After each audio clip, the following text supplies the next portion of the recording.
The following Defending Our America episode is presented without commercial interruption by Sig Sauer.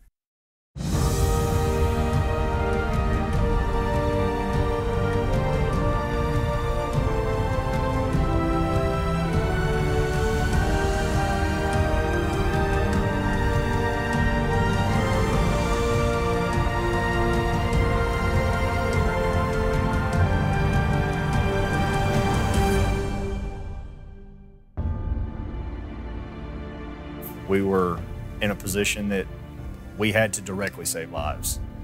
We had to kick doors and do raids and do hostage rescues, and us living through those experiences when others didn't has gotten us into a place to where now we can educate the public. I hope when people watch this show, it plants a seed for them to start thinking about what Defending Our America is really about.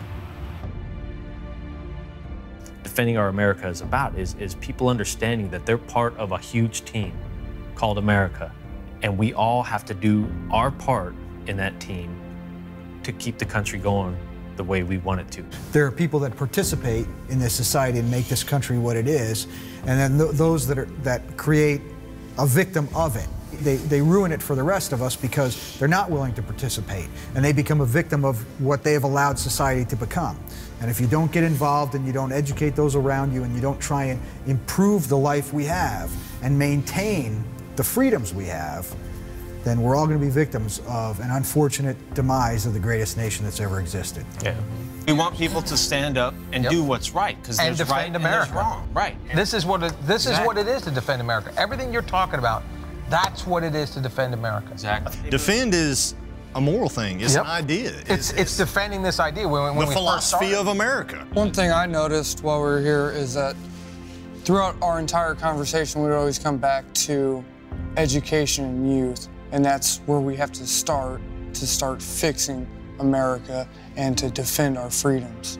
Yep. If anything we should do is take this situation, take this roundtable right here, and challenge people to, at the very least, discuss it and talk about it. I've seen some things that, you know, some critics are really not happy with some of the things we're saying, and we expected that, because anytime that you speak out against what the normal is, there's going to be critics.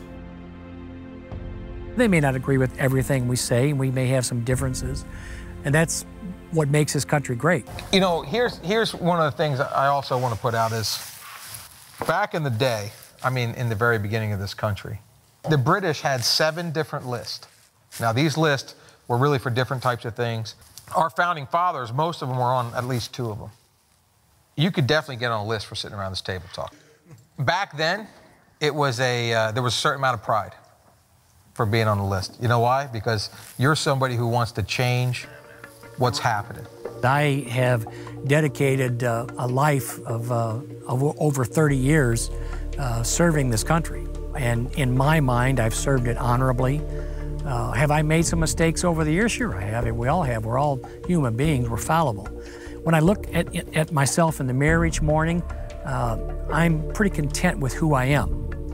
And if who I am is viewed by some as a threat to this country, well, you know what? Shame on them, because I am a patriot who has a deep and abiding love of this country. If we didn't have the forefathers that were willing to stand up and be patriots and say, no, we're standing up for what's right, we wouldn't be here. Am I willing to stand up with fellow patriots and say, enough, and this is what's right, and this is what we need to do for America? Hell yeah.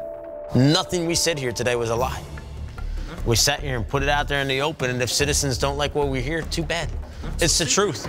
I would say this, I would be honored to be on a list if something like that came. Hey, if you guys are on the list, I'd be pissed off if I wasn't on it. Well, I'm proud to be sitting at this table with you. Yeah, me too. To the list. To the list. That's right. Thanks for your service, gentlemen.